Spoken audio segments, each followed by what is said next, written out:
Hi, everyone. My name is Annie Rogers, and on behalf of the ADDitude team, I am pleased to welcome you to today's ADHD Experts presentation titled Dispelling Myths About Supplements for ADHD. Leading today's presentation is Dr. Stephanie Moulton Sarkis. Dr. Sarkis is a licensed and board-certified psychotherapist who specializes in ADHD, anxiety, and other conditions. She is the author of several books and workbooks, including the bestseller, Natural Relief for Adult ADHD, Complementary Strategies for Increasing Focus, Attention, and Motivation with and Without Medication. Dr. Sarkis is the host of the Talking Brains podcast and a contributor to Psychology Today.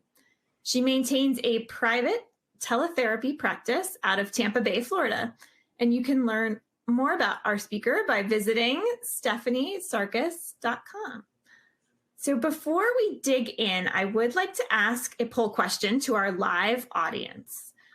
What is motivating you to learn more about supplements and other complementary approaches to ADHD treatment? Please select your answers, and you can always comment in the text box under the video player to tell us more. And this will help us in steering the Q&A at the end of today's presentation.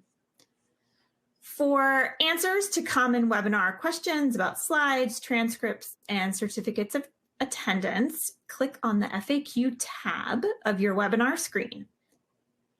And for reading to supplement today's webinar, I would like to recommend content from the spring issue of ADDitude magazine. On page 14, you will find a comprehensive set of articles about dialectical behavior therapy, or DBT, for ADHD, followed by an article Transforming ADHD Treatment, which explains how epigenetics research could revolutionize ADHD diagnosis and care. ADHD's Vanishing Act on page 50 explains how ADHD symptoms fluctuate with time, stress, and environmental demands, and it's really fascinating. If you're not yet an ADDitude magazine subscriber, webinar participants can sign up today and get 15% off. You'll also get a free copy of the ADDitude ebook, How the ADHD Brain Works, which is an $8.95 value. Just click the link on your screen to get 15% off ADDitude now. And keep an eye out, because on May 16th, we will be publishing a new ebook on today's topic, Complementary Approaches for ADHD Management. It's going to cover exercise therapy, nutrition, vitamin supplements, mindfulness, and you will find it in the ADDitude store in just about a month. So without any further ado, I'm so pleased to welcome Dr. Stephanie Sarkis. Thank you for joining us today and for leading this discussion on the supplements used by people with ADHD. Thanks, Annie. I appreciate it. And welcome, everyone. Thank you for attending today. Or if you're watching the recording, welcome as well. We'll be talking about effective and ineffective non-medication treatments for ADHD. The title says supplements, but if you, and I'm thinking because I have ADHD too, if you just happen to read the paragraph and the objectives, we are also going to talk about some other non-medication treatments that have research behind them, because there's a lot of stuff out there. Some of it's legit, some of it's not legit. So we are going to cover supplements off the bat, and then we are going to talk about what else is available as well. We're going to learn about evidence-based treatment options, so the stuff that has research behind it. We're going to talk about the latest research findings about the efficacy of medication when we do other stuff with it, whether that's supplements, whether that's exercise, and other different treatments that people bring up to me a lot in my practice, and also that I did research for my book. We're also going to talk about the importance of things like sleep.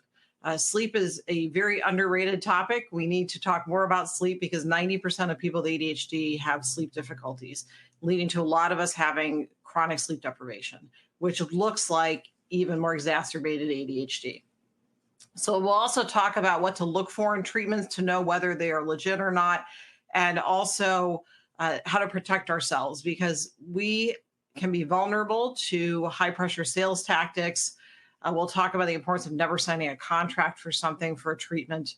And we'll just look at how we can protect ourselves. Because again, sometimes unscrupulous companies or people will target people with ADHD, especially parents. And they'll say things like, don't you want your child to get better? Well, doesn't everyone? So we'll talk a little bit about that, because the more we know about this kind of sales tactic, the more you're going to be not vulnerable to it. So we do know through decades of research that the gold standard is stimulant medication, and that targets dopamine and norepinephrine pathways.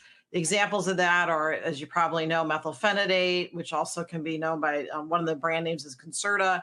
We have amphetamine and mixed salts, also known as Adderall, Adderall XR, lisdexamphetamine, and dexedrine. So there are several stimulant medications available.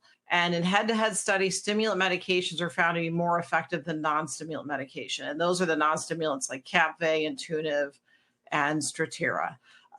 So again, that's the gold standard. So first, they're well studied. We have decades of information about them. They reduce core symptoms. So when we have executive function difficulties, which are in the frontal lobe, one of the issues that happens is that we have kind of miscommunication. So things like reconstitution of information is an executive function. And that's where we have issues with if someone gives us some information and then we give it to somebody else, the message gets garbled. Or we have issues with mood regulation. We have issues with changing rule sets. So if you're playing a game, for instance, and somebody changes the rules in the middle, it takes us a lot longer to catch up. We have issues with estimating time. So if you put us in an empty room and ask us how much time has passed, we have no idea. We're usually off by a lot. Also, we have an issue of difficulties with thinking ahead or thinking to the future. One of my favorite people, Dr. Ari Tuckman, says there's an issue with ADHD of now and right now. Right? We don't think about the stuff in the future. And also, just to add, a lot of the stuff I'm talking about, Dr. Tuckman and I wrote an article for ADDitude about non-medication treatments and whether they had data behind them or not. So you can take a look at that as a supplement to this. So also, again, medication reduces our core issues, which are executive function performance. And as Russell Barkley said, ADHD is not a problem with attention, it's a problem with motivation. So what stimulant medication does is it helps us regulate our motivation. It helps us to get our brains focused on something that we'd rather not do. So we've probably all had the experience of reading a page of something for work or for school. We really don't want to do it. And it looks just like a bunch of words. Medication makes it so that your brain will just go into focus rather than having to force ourselves to do that. Because when we force ourselves to focus, first, it might not work. And the second, we get exhausted.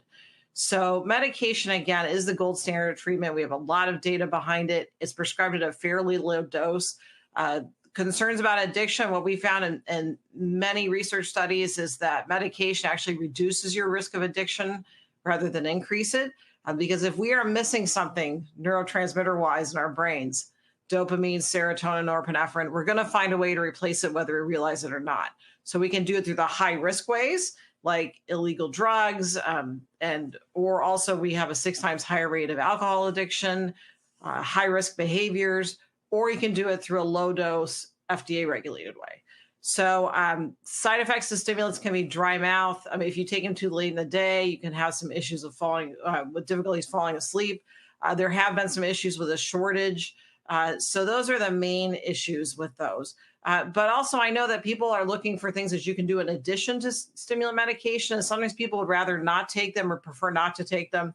The latest study I've seen on addiction, people that already have an addiction that take stimulants, is that even with like a methamphetamine addiction, if you take stimulants, it actually reduces your rate of relapsing into the addiction again. So really interesting research, because the thought was, well, we don't want to give stimulants to people that have an addiction history because it might trigger the addiction. It's actually the opposite is true when you have ADHD. Stimulant medication can actually help you not relapse.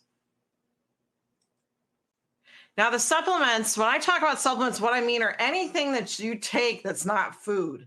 So we have vitamins, minerals, herbal supplements, omegas. We see those from flax oil, or we see it from krill or fish, and amino acids. So we're going to talk about each of these.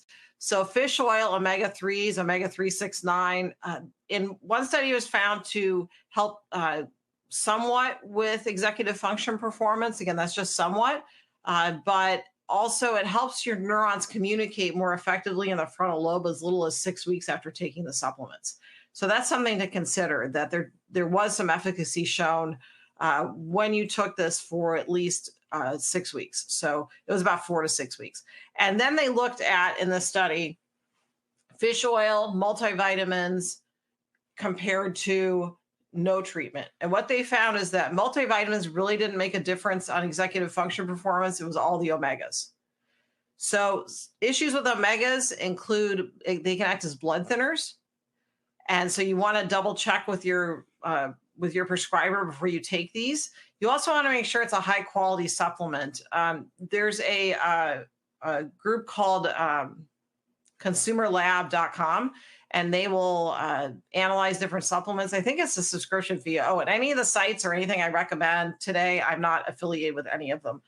So you can pay a subscription fee and you can go on to Consumer Lab and they will analyze all the supplements, fish oil, vitamins, minerals, all that stuff. So again, keep in mind too that you need to have a good quality supplement. Fish oil, you can also get a burp from it, a fish burp, which is exactly what it sounds like. And you can get enteric coated capsules. So those are thicker coated capsules. Sometimes people put them in the freezer before they take them. But again, always check with your doctor. I'm a therapist. I'm not a prescriber.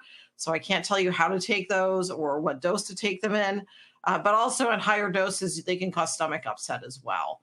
So keep in mind that these all have side effects too. So everything that we're going to do, any treatment has benefits and side effects no matter what. A side effect to you watching this now is, if you're not outside and you're inside, that means you're not getting the sunshine outside, or hopefully you have sun outside. If you don't, I'm sorry. But again, there's side effects to everything. So it's where the benefits outweigh the side effects. So iron, magnesium, and zinc. Magnesium has been showing some effectiveness in helping people with migraines, which can happen quite a bit alongside ADHD. People are telling me it's helping them with sleep anecdotally. So I've seen more and more people taking magnesium. Again, quality of the supplement makes a huge difference. And we'll talk about, again, some issues with quality assurance. So iron, haven't seen any research out on that in ADHD. Keep in mind that the areas of research on particularly non-herbal supplements really is not where we need it to be right now. Of course, we'd like it to be, full of research and full of documentation, but there are more people doing research on this. Herbal supplements do have quite a bit of research. And unfortunately, in placebo double-blind studies, meaning that people are kept either in a control group or the treatment group, they are given either a sugar pill, basically, it has nothing in it, or they're given the supplement. There was no difference in ADHD performance between kava, valerian root, St. John's wort, ginkgo biloba, ginseng, and lion's mane compared to basically nothing. So, but here's a caveat. So placebo effect can be very effective. There's a study that found that when people with chronic pain were given a placebo and they were told they were placebo, their chronic pain actually went away, even though they weren't taking any pain control medications. Just the fact that someone that you hold in high esteem is telling you that this is a placebo and you're just spending time with them makes a huge difference. So a mom tells a child, hey, this is, to help you with, paying attention and helping you sleep. There's a pretty good chance that the kid may fall asleep because of that, because what moms and dads say really have a lot of weight with kids. So keep that in mind, that some of this may be placebo effect, and that's okay. My feeling is if you want to try something and it works for you, you can afford it, and it's not causing issues for you, and you feel some effect from it, go for it. I'm happy when people tell me that something's worked. People have tried acupuncture, and some people have felt that didn't help them. Some people swear by it. Again, if you can afford it, luckily, hopefully your insurance will cover it. But if it works for you, why not? Go for it. Go for it. So also L-carnitine, that's an amino acid. Haven't seen a lot of research out about that. Unfortunately, again, you are going to run into a lot of cases where there's not enough research. But if you go to scholar.google.com, you can ask, type in ADHD and whatever supplement it is, and you will see research studies about that. Also, you can ask AI, ChatGPT, ask AI. You can even do a deep dive, a deep search on clinical terms. You can just ask AI, tell me what's the newest research on vitamins, minerals, and other supplements for ADHD, and it will give you a whole list with citations. So also, what's not on here is melatonin. Melatonin has been found to help somewhat with the delayed sleep onset that we have with ADHD, meaning we have a really hard time going to sleep in the beginning of sleep. It's also called initial insomnia. And what we found is that melatonin can help somewhat with that in a controlled environment, meaning it wasn't a research study. The issue with that is, again, we're looking at quality control issues. So it needs to be a good quality supplement. And keep in mind, when you have different people in your life tell you all sorts of different ways to take it, like some people say, take one before bed, take one at noon, take this many, take that many. If you don't have standardized ways of taking something, that's a red flag. So it's really important to talk to your prescriber. And there are research studies showing that more and more prescribers are becoming knowledgeable and open about talking about omegas and other supplements. So keep that in mind too. And also when your healthcare provider asks you about what medications you're taking, always mention supplements too. Those are really important. I know when I go to the doctor, they write down the supplements I'm taking, like I take vitamin C. They write that down. It's really important to keep that all together because some of these can interact. Like if you take echinacea, that can interact with some of the medications. So you just have to be really careful and always bring it up to your practitioner. And if you feel like you're bringing it up to your practitioner, asking questions, and you feel like that you're not being treated the way that you'd like to be treated, first address it with them and just go, hey, it feels like you're not okay with me taking this. Is that right? And then they can clarify. And if you feel like you're being dismissed or you feel like you need to talk to someone with more experience, we are always welcome to get a second opinion. So that's what I would do, because you are going to find sometimes some prescribers are more hip to this stuff than others. So luckily I go to a doctor that's really up to date with all this. So they are out there. But again, the supplements that have the most effectiveness are fish oil. They help at least somewhat. Fish oil, that's vitamin fish oil 369. I'm asked whether EPA or DHA versions of fish oil are any better. I don't have any studies showing whether proving that any form of fish oil is better than the other. But again, make sure you check for quality assurance. Also, there have been not many studies on krill or flax for the omegas, so keep that in mind too. It's primarily fish oil studies. So yeah, it does help somewhat. And there are more research studies going on right now, but we don't have that data out yet. So, and again, multivitamins did not show any effectiveness for ADHD. Also magnesium, there are studies going on about that showed some effectiveness. Melatonin can be somewhat effective at helping with that delayed sleep onset, but again, really important to check with your prescriber about that. Also, any kind of amino acids, tryptophan, L-carnitine, no evidence in placebo double-controlled studies placebo-controlled double-blind studies, no effectiveness shown in those, and also with all these different supplements listed as well. So again, the ones that have been showing to be somewhat effective are omegas and melatonin. And again, magnesium, we're looking at that, but anecdotally, it seems to be somewhat effective.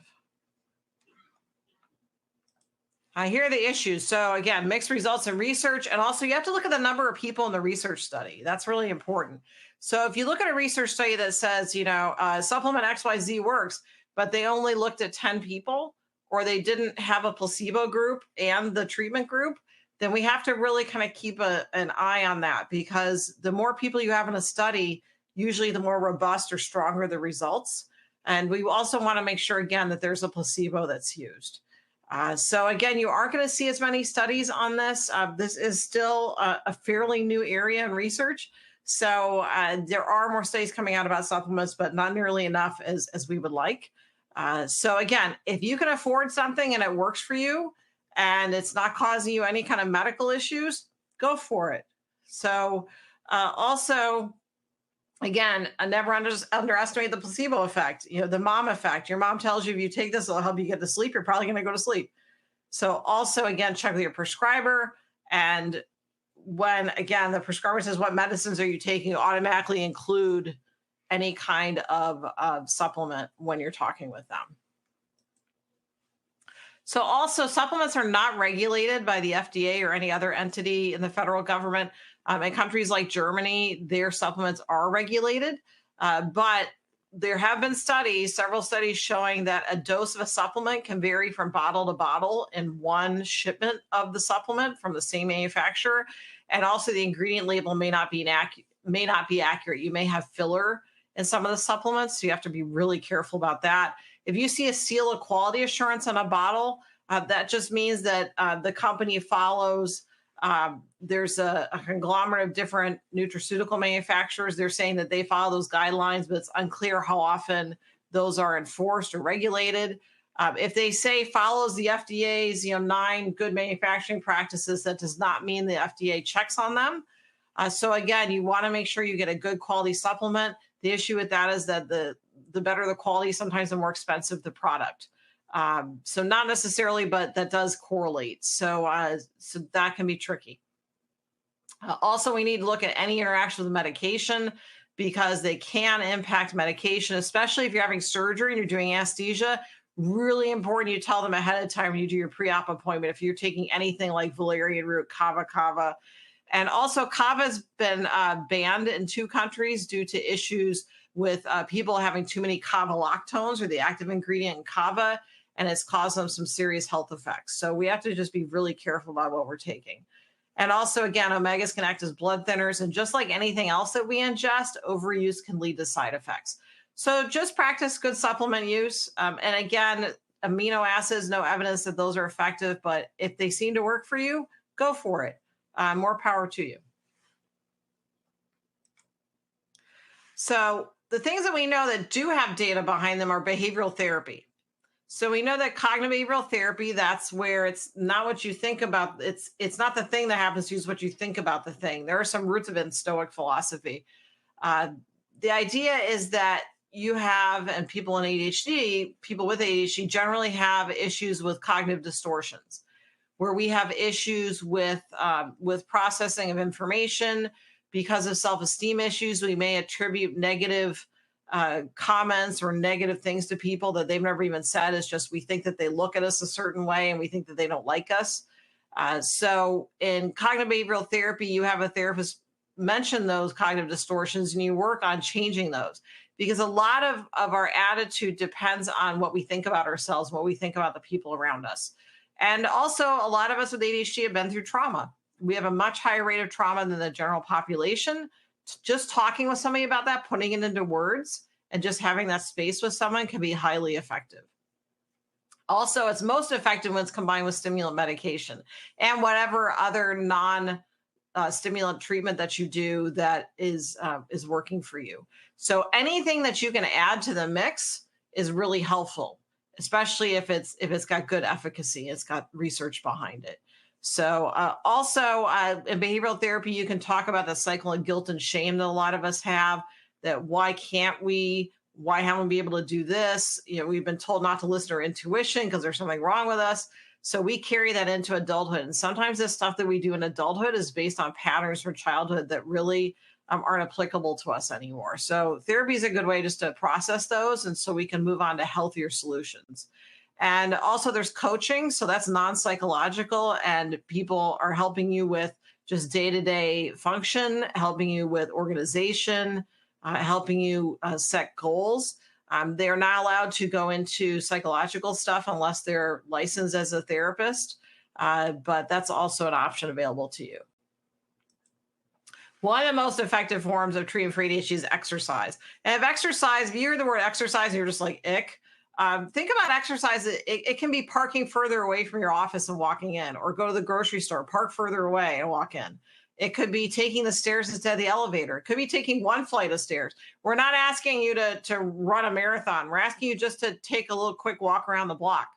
Even after 15 minutes of exercising, studies have shown that you improve on an executive function test after just 15 minutes. And that's not even, sweating. That's like just walking at a regular pace. You do well with your executive function performance.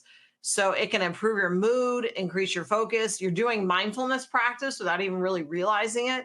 And again, the effects of that tend to last. So I recommend that people, if they're able to, exercise first thing in the morning, and then they get the more of the effects of that dopamine boost throughout the day. And again, any type of movement is helpful. If you want to have a dance party with your kids, that counts as exercise. So we're looking for, atypical forms of exercise as well.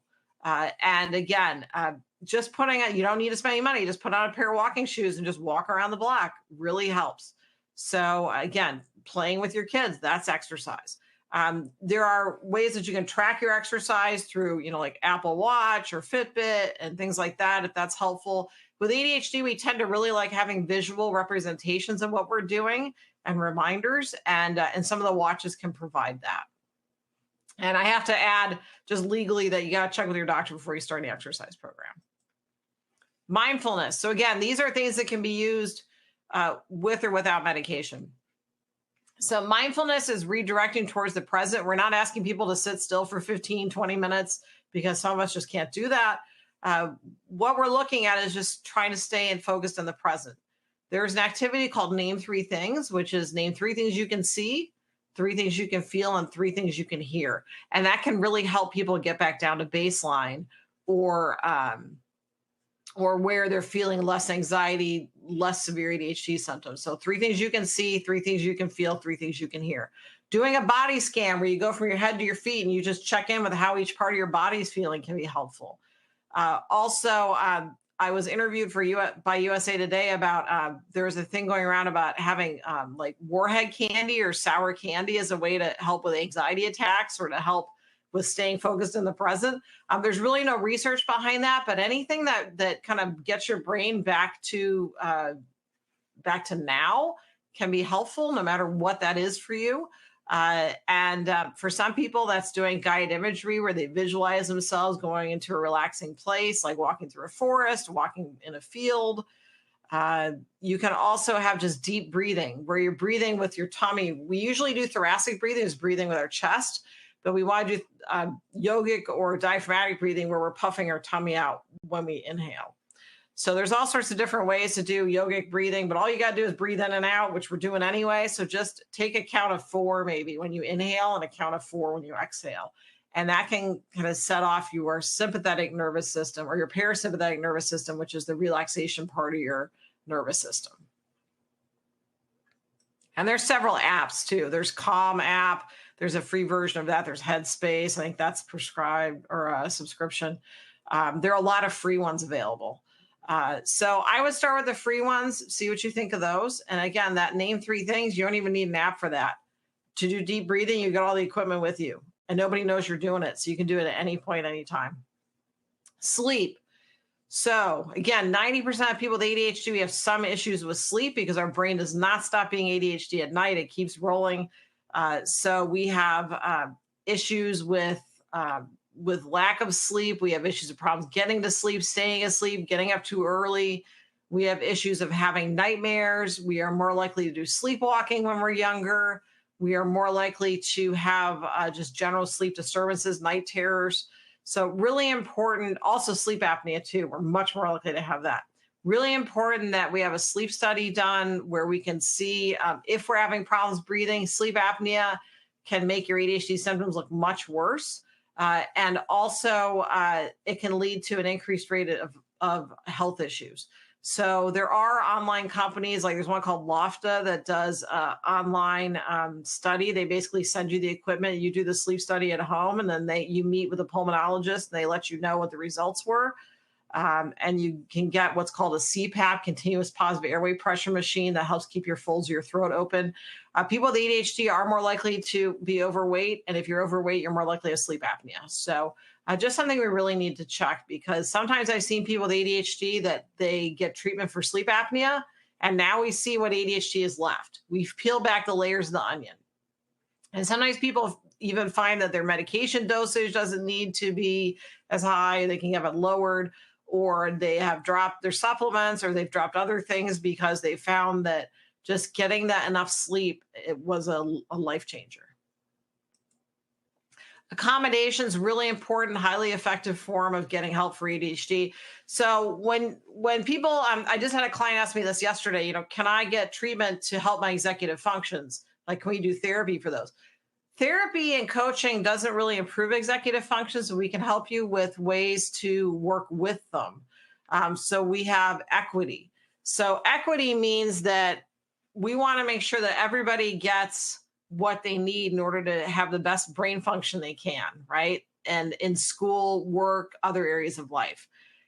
Equality is when you're just giving everybody the same stuff. So you may need different accommodations than a friend might need, and we need to be okay with the fact that we may need more accommodations than someone else. Also, accommodations are a right, not a privilege. So if you are told by someone that you're using this as a crutch, no, you have a disability and you have a right to accommodations. And for colleges, all you need is a letter from a clinician stating that you have ADHD. If they are requesting a large amount of testing, I would consult look online with a group called AHEAD, AHEAD, because they oversee the accommodations kind of departments and universities, and they will let you know what is and isn't allowable. They are not allowed to ask you what medications you're taking too, by the way. So you can do informal accommodations, which means you find workarounds for things like at work. You say, hey, you know what? While I'm working on this project, can I be in this room with a door that shuts rather than working my cubicle? Those are informal accommodations. But if you find that you need extra help, first, I recommend you talk to an attorney. A lot of them do a free consult with you to find out what your rights are in the workplace. And then you can report your ADHD to HR if your company does have HR.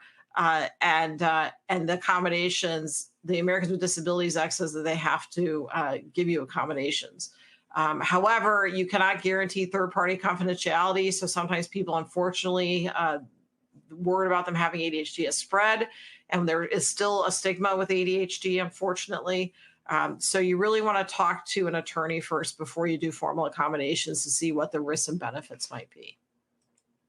So nutrition ADHD, and this also gets into supplements and minerals and vitamins. So the USDA says if you follow their healthy eating plan, which a majority of us do, you don't need any kind of vitamin or supplement, is what they've said. They said that, you get the right amount of zinc that you need. You get your minimum daily requirement from eating 10 spinach leaves.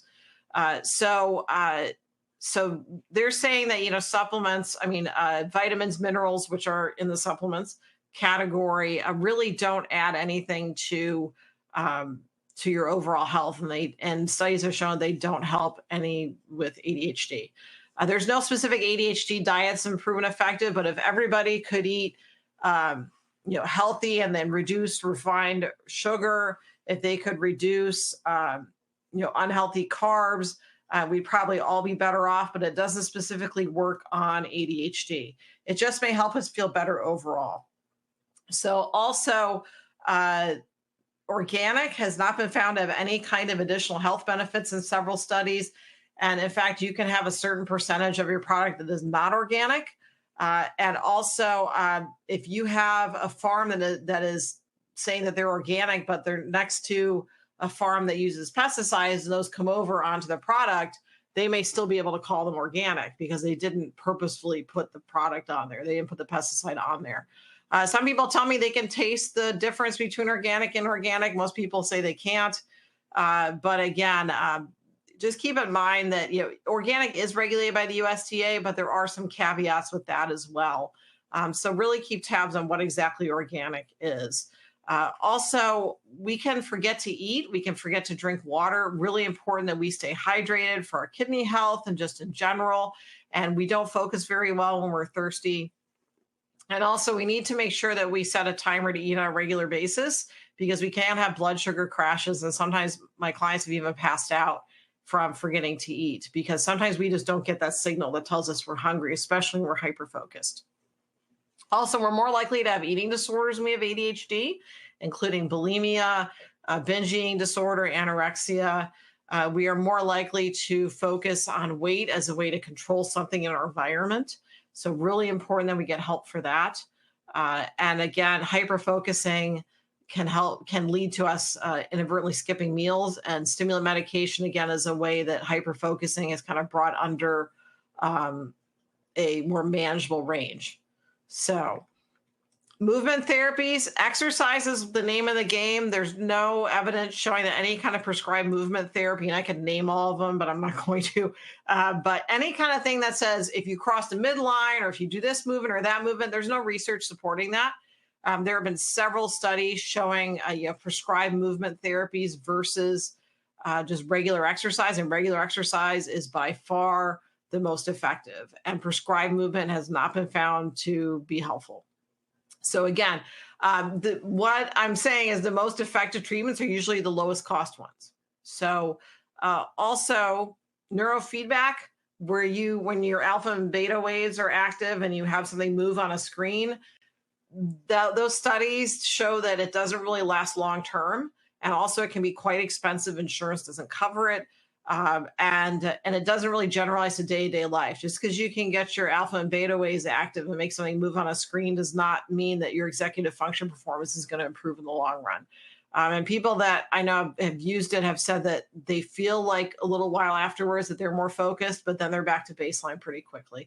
And again, it's pretty expensive to get that kind of result.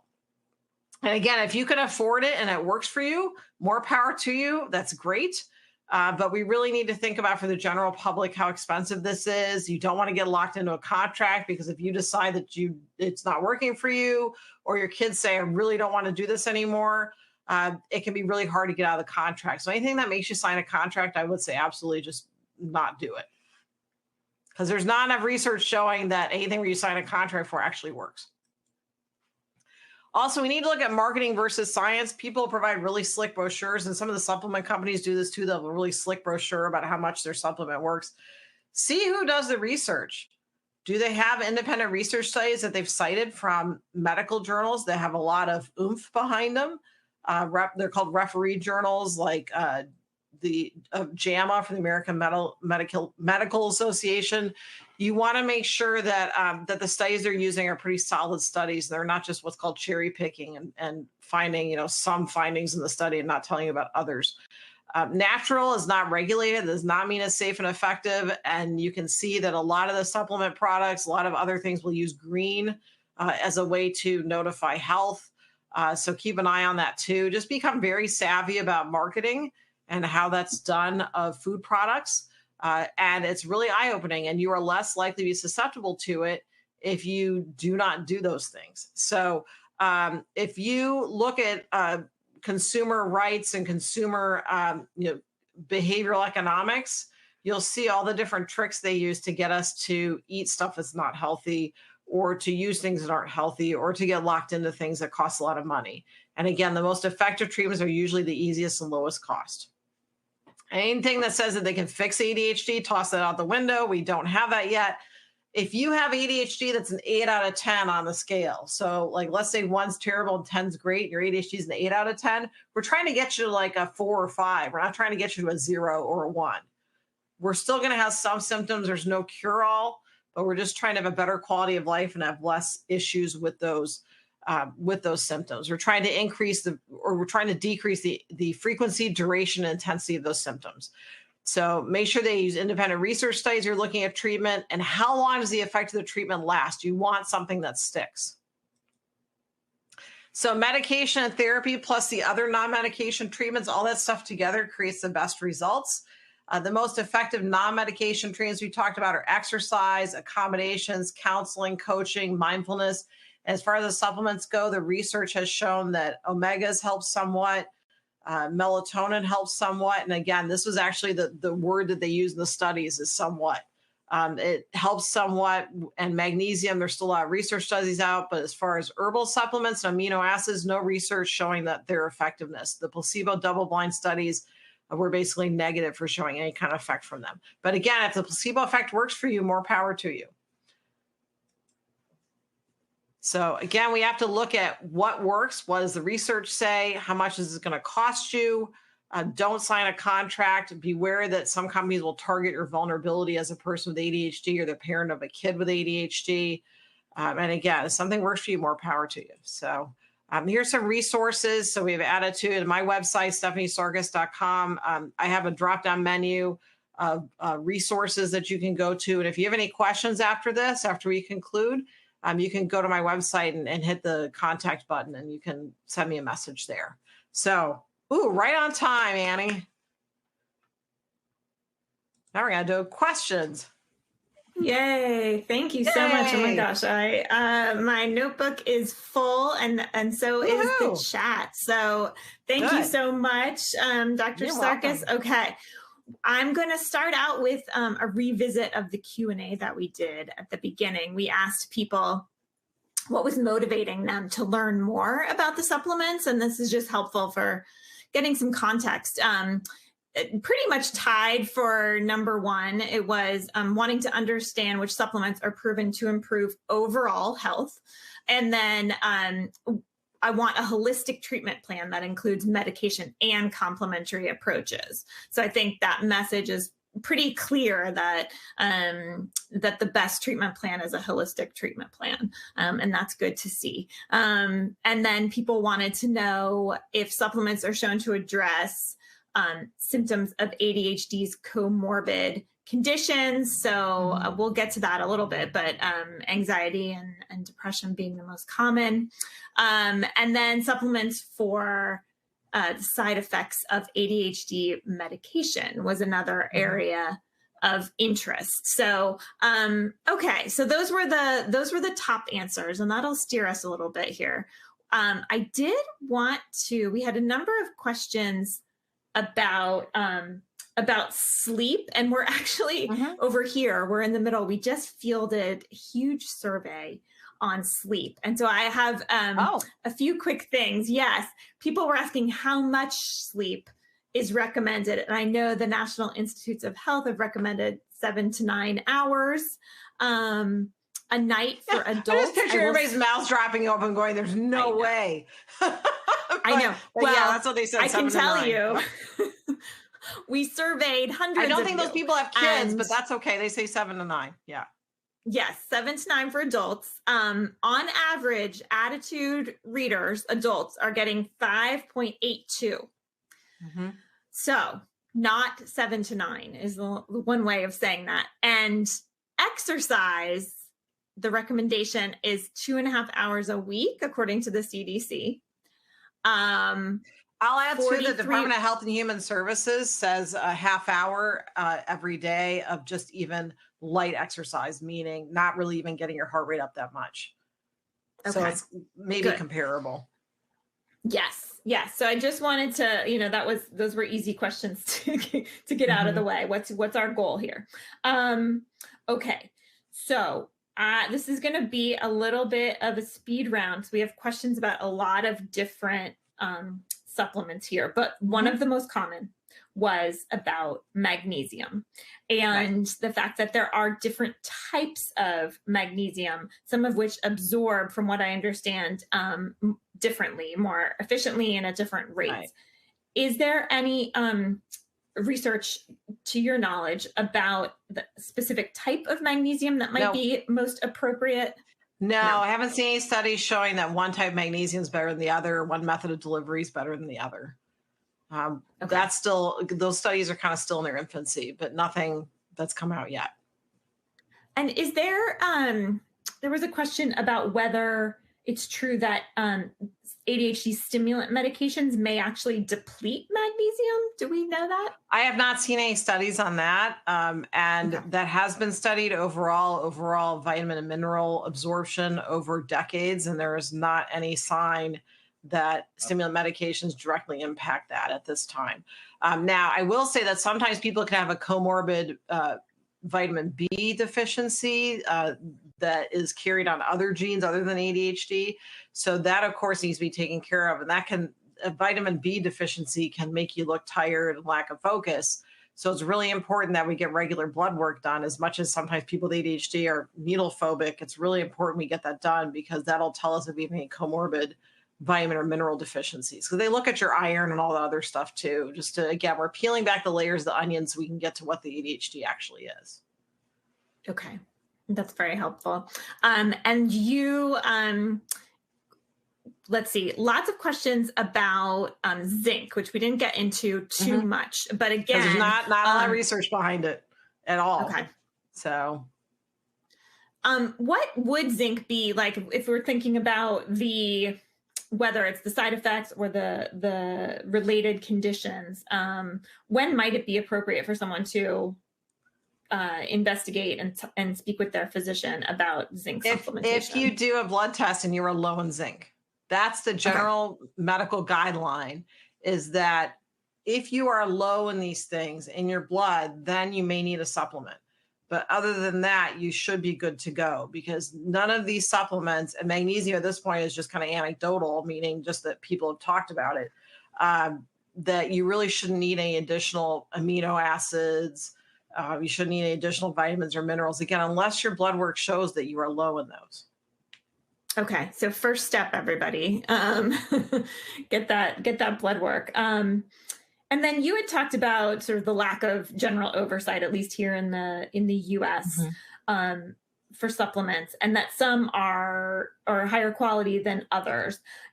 Can you offer any guidance for people? I think you had mentioned a website that might be helpful in determining. Right. Consumer Lab. Yeah. It's consumerlab.com, and it is a subscription service, but I don't know if maybe you can split that with other people, like split the cost of it. I can't remember what it is now, but they analyze every single supplement to look at accuracy of dosing. They look at accuracy of ingredient label, and they do it for omegas, vitamins, minerals, amino acids, plant-based. So that's why I recommend, and they are not, as far as last time I checked, they are not funded by any nutraceutical companies. So they're supposed to be fairly unbiased. It's like the Consumer Reports of supplements. So it's consumerlab.com. Okay. And I'm talking like they analyze everything. Great. Okay. Consumerlab.com. And on that sort of strain, is it possible for supplement use to get so high that it becomes toxic? I mean, we've heard about like toxic levels of some supplements found in people. In fact, there's just an article in New York Times and on Apple News yesterday about the severity of issues that people can get when they use fat-soluble vitamins. So most vitamins are water-soluble. That means you urinate out what you don't use, like vitamin C, for instance. Water-soluble, like vitamin A, vitamin E, can kind of stockpile in your system. And that's what we have to be really careful of. And also, like vitamin C in really high doses is tied to kidney stones. And so it's really important that we check with our prescriber to make sure that what we're doing is healthy for us. And if you don't have a prescriber, if you do have insurance, a lot of insurance companies have a telehealth thing where you can just call a nurse practitioner online and they can give you some information. So there are options available if you do not have a general doctor. Okay, great. Now there's been a lot of, chatter in our world lately, and it came up here in the comments quite a bit about L-theamine. And I think you may have touched on it, but given the amount of interest, I wonder if you could circle back on that and just what we know about it. We've just been seeing it much more here at ADDitude. Yeah, it's an amino acid, not effective. Research. Okay. I'm sorry, it's such a bummer, but it's really important that we know this stuff, because you'll see as during like when the shortage started of stimulants, you saw a lot of people started using like lion's mane. I started hearing people using more and more about, or different amino acids, and you'll see the price start going up and up, right? When demand starts going up. That's how the economy works. So we have to be really careful. So if we're buying something that really doesn't have a lot of data backing up, it could cost us a lot of money. And people with ADHD, we tend to have lower income in general than other people. So just keep that in mind, that you really want to make sure that you're kind of keeping an eye on how much this stuff costs, because there are some companies that will start jacking the price up as soon as they know somebody's interested in it. Also, like tryptophan, no evidence that that works. So no evidence that any of the amino acids work. Now, there may be a study next year that says they do, but at this point in time, no efficacy versus placebo. Okay. That is a helpful summary for sure. But again, if you're taking it and it works for you, more power to you. Go, keep going. Yes. Another one that I'm seeing a lot in today's chat is creatine. Mm-hmm. Yeah. So creatine, I can guess at your answer, but if you can, but, what do we know? Yeah, so that was originally used for people that were exercising, like especially with doing weight resistance, weight training, because it's supposed to help build up muscle fiber more quickly. Yeah. Same thing that you're going to hear from me about other stuff. And that one, there's not enough studies on. So the studies they do have don't show any efficacy for ADHD or anxiety or depression. What may be helping is if you're using it along with exercise, is the exercise that's helping, not the supplement. So that's the evidence that that I have seen a lack of. So if you do exercise and you're taking creatine for that, it's the exercise. So not enough research on that. The latest research studies I've seen are turmeric and glucosamine are helpful for like knee injuries, but that's the only research I've seen that has a lot of data behind it right now. There's lack of data in other areas, and also people with ADHD were more likely to have injuries. So you may want to look at those too. So, and then there's some theories too that people with ADHD may have more just overall inflammation because we have more comorbid medical issues. So that has had research behind it. I keep calling it turmeric. Is it turmeric or turmeric? And glucosamine has been found to be effective. So, but that's for all the stuff that goes along with having ADHD. Like we get injured a lot. So that's the supplement that has a lot of data behind it. Okay, that's great. And I will make a quick plug. We did have a webinar last month, I believe it was, specifically on inflammatory disorders and ADHD. So if that is of interest to anyone here, we'll provide the link for that. And that one went deep into inflammatory disorders. So, okay. Elimination diets and the Feingold diet. We still get questions about these, and I know you covered it a little bit, but I remember that my mom tried it on us. When, I'm 51 now. My mom tried it on us, so we had a list of all the cereals, what the sugar content was, right? Because we weren't supposed to have sugar and elimination diet. If you have food sensitivities, a lot of that's trial and error basis, but it's been found that those are not actually connected to ADHD. It's just we tend to have more allergies in the general population, possibly due to shared genetics. So, oops, my ring just flew off. So that's what we're looking at, is that it may be that that's separate, but if you're itchy and scratchy because you ate something, or you have GI upset because you ate something, of course, it's going to make you have more difficulties of focusing or sleeping, which is going to make your ADHD look worse. But we have not found a direct correlation between what you're eating and ADHD. But again, if you stay away from refined sugar, if you're eating pretty healthy foods, we have kind of eliminated at least one layer of the onion so we can get to where ADHD is doing. Sugar does not cause ADHD, but we do know that eliminating refined sugar can reduce other health issues, like making you prone to type 2 diabetes. So overall, it's just really important that we eat well. And with ADHD, we tend to eat on the run. We tend to grab something off the shelf, but we really need to start looking at what we're eating and whether it's something we really want to put into our bodies. That's the main thing, is that food is medicine. And along those lines, quite a few questions about food dyes and what we know about their impact on ADHD. So food dyes, particularly like red dye number 5 was taken off the market, or 3. There was a study that showed that food dyes with the word lake in them, L-A-K-E, because we have like red number 2 or yellow number 2. Some would say yellow lake number 2. Those have been found to be somewhat correlated with increased behavior issues, but it's unclear. That study, the methodology or how the study was run was not great. So that's one of the concerns we have, is that how are you running the study? Because you can, and I'm not speaking about this study specifically, but you can change the methodology to make a study show whatever you want it to show.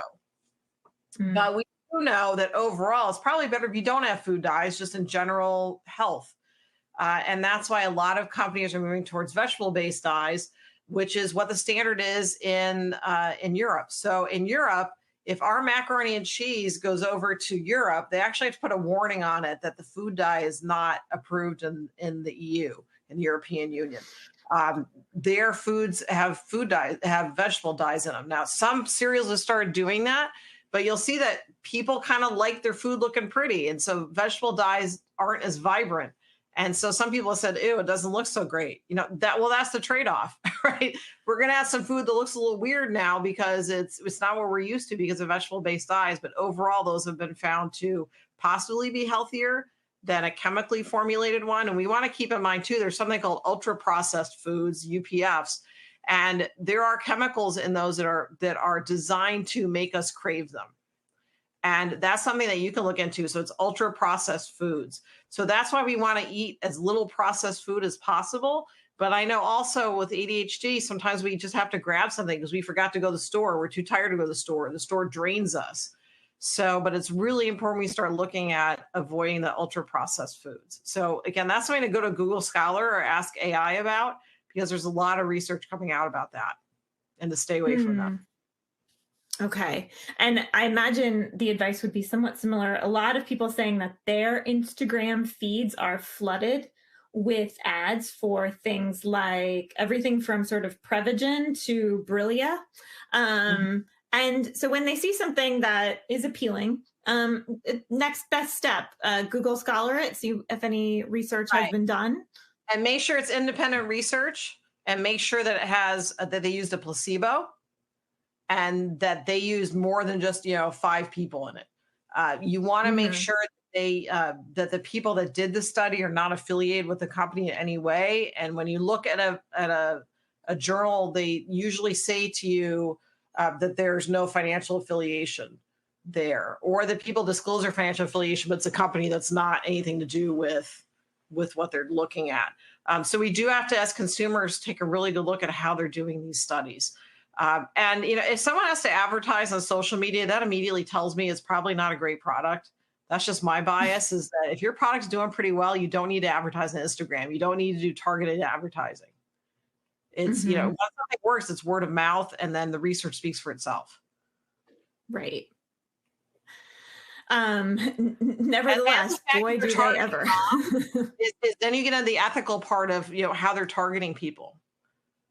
They're targeting vulnerable people, and that's one of the main issues I have with it. I do want to make, I think this is an important point. We had a couple of different questions about vitamin C and vitamin D. And if you could just speak briefly about vitamin C and the ascorbic acid, specifically if you are taking a stimulant ADHD medication. Haven't seen any research saying that you should not take vitamin C. In fact, I do have several clients that are taking higher doses of vitamin C as a preventative for urinary tract infections. They're taking it as other ways that they've actually been prescribed vitamin C. After orthopedic surgery, some people are prescribed vitamin C to help with that. And they're still taking their stimulant medications. I have not seen any studies showing the ascorbic acid impacts ADHD medication. However, if you are taking a supplement and you feel like your medication is not working as well as it did before, it might be that maybe for you, the vitamin C does impact it because everybody's different. Every body chemistry is different. It may be that you have a different manufacturer. I know I got a manufacturer for my Adderall that was not as great as the other ones. And so I make sure I don't get that manufacturer when I go to the pharmacy. So we need to look at what else we're doing at the same time. Also, we need to look at our stress level. Did you have an increased stressful event, right? We all have stress. There's no way to avoid stress, but did you have something happen to you that may have made your ADHD symptoms worse because we're being pulled in all different directions and we have higher stress? But again, if you're taking something that seems like something's off with your medication, please contact your prescriber. And if you feel like you contact your prescriber and you don't get a response, first address it with them and then maybe consider you need to go to another prescriber. Because sometimes we don't have a good fit with people and we really do need those questions answered, especially when we're starting to get a little panicked about stuff. Absolutely. Vitamin D, again, if you're low in vitamin D, then you probably need it. But the prescribers I talked to said that if you're low in vitamin D, They have supplements for that, obviously, but if you are fine in vitamin D, you're probably good. But I also live in Florida. So if you're living up north, you probably need a little more vitamin D or a light box. Light box has been found to be somewhat effective if you're living in a darker climate during the winter, because we are more prone to seasonal affective disorder. So light boxes have been shown to be somewhat effective for that as well. Mm-hmm.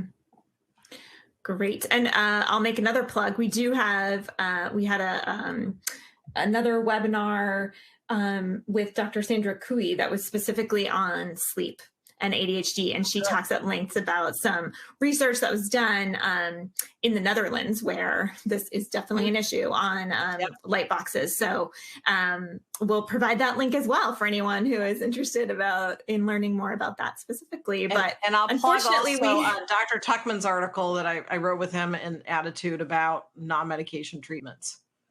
Yes, a lot of this absolutely. is in there plus more.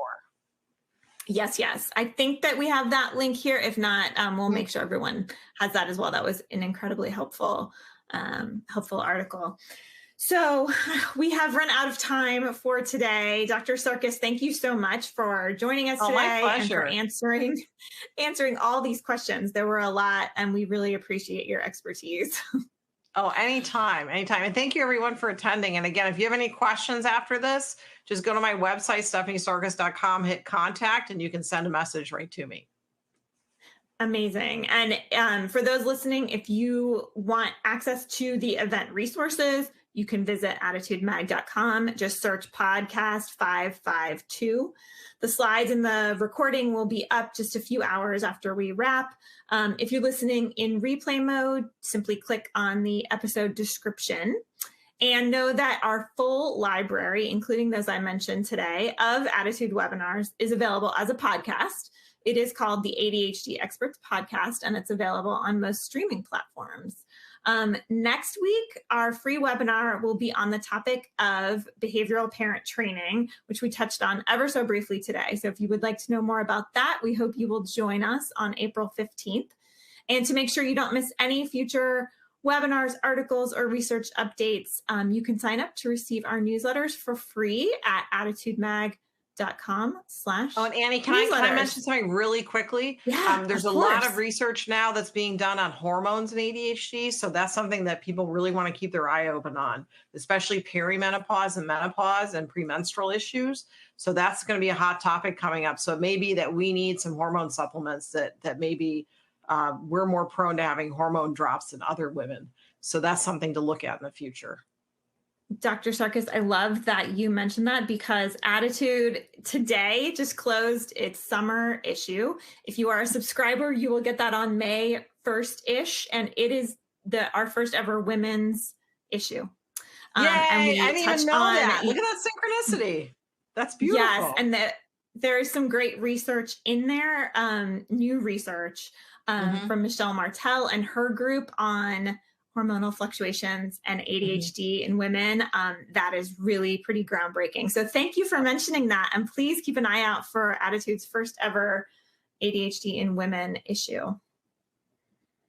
Awesome. Thank you so much, everyone. Have a great day and rest of your week.